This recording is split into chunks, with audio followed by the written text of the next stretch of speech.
وإذ قال إبراهيم رب اجعل هذا البلد آمنا واجنبني وبني أن نعبد الأصنام আল্লাহ রাব্বুল আলামিন আপনার আমার নবীকে ডাক দিয়া বলেন নবী আমার স্মরণ করো ওই সময়ের কথা যখন ইব্রাহিম আলাইহিস সালাম আমার আল্লাহর কাছে দোয়া করেছেন আল্লাহ এই এলাকা আমার জন্য আর আমার সন্তানের জন্য নিরাপদ করে দাও। দুই নম্বরে ইব্রাহিম আলাইহিস সালাম আরো দোয়া করেছেন ওয়াজনুবিনি ওয়া বানিয়া আন নাবুদাল আসনাম। ইব্রাহিম আলাইহিস সালাম একজন নবী হওয়ার পরেও আমার আল্লাহর কাছে দোয়া করতেছে আল্লাহ আমাকে আর আমার সন্তানকে তুমি মূর্তি পূজা থেকে হেফাজত করে নাও। বলেন না সুবহানাল্লাহ। এই জন্য সন্তানের জন্য সব সময় দোয়া করবেন, কখনো ভুলেও বদদোয়া করবেন না, কারণ বাবা মা বদদোয়া করেছে সেটা হয়তো আল্লাহর দরবারে কবুল হয়ে যেতেও পারে, ঠিক কিনা? এরপরে ওই বাবা মায়ের চেয়ে আফসোস অন্য কেউ আর বেশি করবে না। এই জন্য সন্তানকে বদদোয়া দিবেন না, দোয়া করবেন। এরপরে আমার আল্লাহ রাব্বুল আলামিন বলেন রব্বি জাআলনি মুকিমাস সালাতি ওয়া মিন যুররিয়াতি রব্বানা ওয়া তাকাব্বাল দুআ।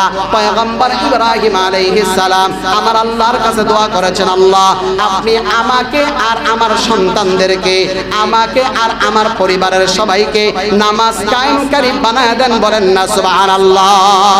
নবীজি আমার হাদিসের মধ্যে বলেন তিরমিজি শরীফের 1905 নম্বর হাদিস নবীজি আমার বলেন সালাসু দাওয়াতিন মুস্তাজাবাতুন লা শাক্কা ফি। আপনাদেরকে আমি আলোচনা বেশি করতে চাই না, একটু কম করতে চাই। মাঝে মাঝে চিন্তা করি যদি আলোচনা মনে তা না থাকে তাহলে তো বেশি আলোচনা করেও লাভ নাই, ঠিক না বেঠিক? নবীজি আমার হাদিসের মধ্যে বলেন সালাসু দাওয়াতিন মুস্তাজাবাতুন লা শাক্কা ফি। তিন ব্যক্তি এমন আছে যে তিন ব্যক্তি আমার আল্লাহর কাছে দোয়া করতে দেরি, তাদের দোয়া কবুল হতে দেরি হয় না। বলেন না সুবহানাল্লাহ। নবীজি আমার বলেন এক নম্বর দাওয়াতুল মুসাফির। কোন মানুষ যখন সফরে থাকে অর্থাৎ তার বাড়ি থেকে 50 মাইলের দূরত্বে চলে গেছে, এক নম্বরে মুসাফিরের দোয়া আমার আল্লাহ সাথে সাথে কবুল করে। এই জন্য আপনার বাড়ি থেকে অথবা আপনার পরিচিত কেউ যদি উমরায় যায় অথবা হজে যায় অথবা তাবলীগের সফরে যায়, তার কাছে যাইয়া তাকে একটা হাদিয়া দিবেন, হাদিয়া দিয়া তার কাছে দোয়া চাইবেন।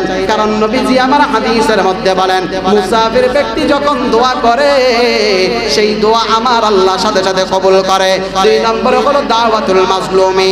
যেই ব্যক্তি মাজলুম জুলুমের শিকার হয়েছে সে যখন দোয়া করে আমার আল্লাহ সাথে সাথে কবুল করে নেয়।